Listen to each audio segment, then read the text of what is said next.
Ahmedabad air India विमान दुर्घटनार आसिला प्राथमिक तदंत रिपोर्ट। एयर इंडिया बोईंग 787 विमानटी अहमदाबाद रे उड़ाण भरिबार किछि सेकेंड पर दुर्घटनाग्रस्त होइथिला।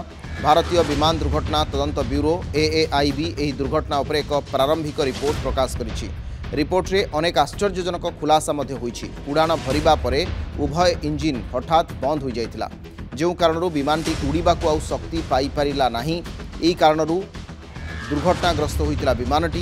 AAIB रिपोर्ट अनुसार विमानटी ठीक भाव में उड़ाण करितिला।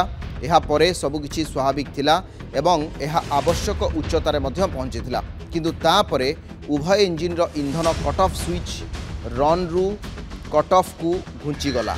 यार अर्थ हेउछि इंजिन को इंधन मिलिबा बंद होइगला। जेतेबेले इंधन इंजिन पर्यंत पहुंचला नाही सेतेबेले इंजिन बंद होइगला। शक्ति मिलिबा बंद होई जिबारु प्लेन दुर्घटनाग्रस्त हैला। पायलट मानक मध्य होइतिबा कथाबार्तारू एहा जणा पड़िछि। रिपोर्ट रे उड़ाणर दुई पायलट सुमित सबरवाल एवं सह पायलट क्लाइव कुंदर मध्य होइतिबा कथाबार्ता स्पष्ट भाव में जणा पड़ुछि। इंजिन काहींकि बंद होइगला एहा सबुठारु बड़ प्रश्न।